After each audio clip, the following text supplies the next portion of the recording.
सामने लिखा होगा पॉलिनोमियल चैप्टर पढ़िए अच्छे से पढ़ो।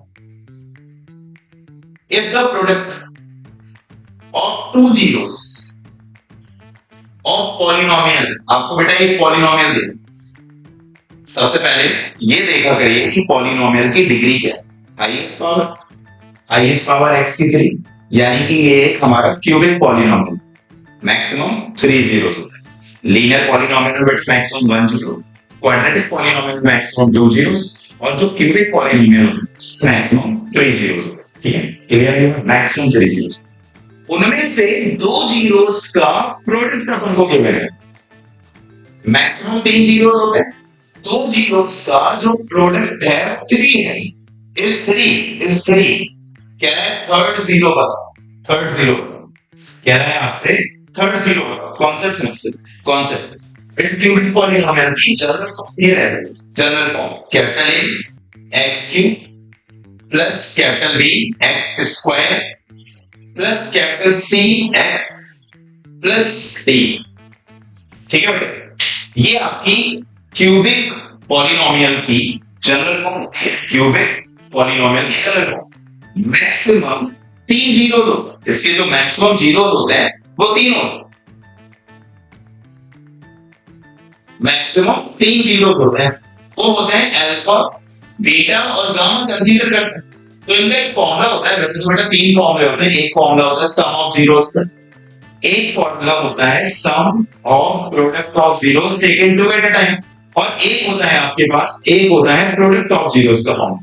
तो प्रोडक्ट ऑफ जीरोस का फॉर्मूला क्या होता है वो बता दे रहा हूं, क्योंकि वो हम सवाल में यूज करने वाले हैं। हालांकि बेटा जब कॉन्सेप्ट पढ़ाता हूं मैं सब बताता हूं, लेकिन ऐसा लगता है कि मान लो एमसीक्यूज के थ्रू अगर नए व्यूअर्स आ रहे हो, नए लोग आ रहे हो, तो वो भी इस सवाल को समझ पाए, उनको भी पता होना चाहिए कि इस सवाल में हम क्या लगाने जा रहे हैं। जिनको आता है उन्हें तो पता है, जो पहली बार सुन रहे हैं वो भी इस सवाल को समझ सकते हैं, बस क्वेश्चंस रखने हैं।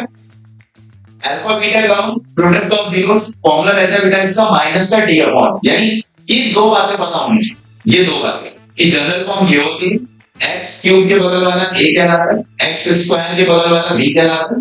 बगल वाला हम ऐसी लैंग्वेज इसलिए यूज करते हैं हर कोई इसको इजीली ले पाए, वरना इसको कोएफिशिएंट बोलते हैं मैथ्स की लैंग्वेज में, है ना। तो x का कोएफिशिएंट c है और ये d है, यानी जो कांस्टेंट टर्म होता है वो d होता है। और अल्फा बीटा गामा का फॉर्मूला होता है तीनों जीरोस का जो प्रोडक्ट होता है वो होता है माइनस का d अपॉन है। अब इसको हम लोग अगर अपने उसमें लगाएं तो आप फरमाइए बेटा, अपने वापस सवाल में लगे तो ये रहा हमारा पॉलिनोमियल क्या है, ये रहा 2x³ plus 6x square minus 4x plus 9। ये हर बच्चे जान रहे हैं इसमें a कौन है बेटा, a हो जाएगा 2, a का काम 2 करे। b बेटा कौन हो जाएगा, b हो जाएगा बेटा 6, c माइनस का 4, c हो गया माइनस का 4। ठीक है ना, x³ के बगल में a देख पा रहे हो बेटा, नहीं ये भी आप x³ के बगल में a होगा, x स्क्वायर के बगल में b, x के बगल में c और कांस्टेंट आपका d। तो देखो a हो गया 2, b हो गया 6, c हो गया -4 और d हो गया 9, d हो गया 9। अब हमने अभी यार एक और चीज इसमें क्या बताई थी, एक और चीज आपको ये बताई थी कि तीनों जीरोस का जो प्रोडक्ट है alpha beta gamma minus d upon ये वाला फॉर्मूला लगा है। तो alpha beta gamma equal to minus का d upon, alpha beta gamma equal to minus d upon. अब देखिए एक चीज समझो, कह रहे हैं 2 जीरोस का सीधे आपको प्रोडक्ट गिवन है। 2 जीरोस आप कोई भी दो ले लो, चाहे अल्फा बीटा ले लो, चाहे बीटा गामा या अल्फा गामा, आपको कोई 2 जीरोस का प्रोडक्ट गिवन है सीधे सीधे। 2 जीरोस मैंने मान लो अल्फा बीटा ले लिया, तो इन दोनों का मल्टीप्लाई हमें सीधे सीधे गिवन है, यानी कि अल्फा बीटा के प्लेस पे, अल्फा बीटा के प्लेस पे सीधे 3 रख दो, 3 रख दो बेटा 3, गामा रहेगा माइनस d के प्लेस पे बेटा d की वैल्यू 9, d रख दिया 9 अपॉन बेटा a के प्लेस पे 2 रख दिया।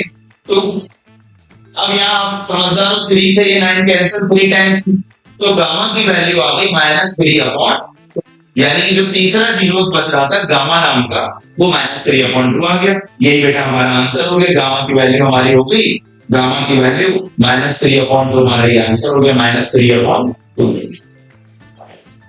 -3 अपॉन बी करेक्ट ऑप्शन हो गया। ठीक है।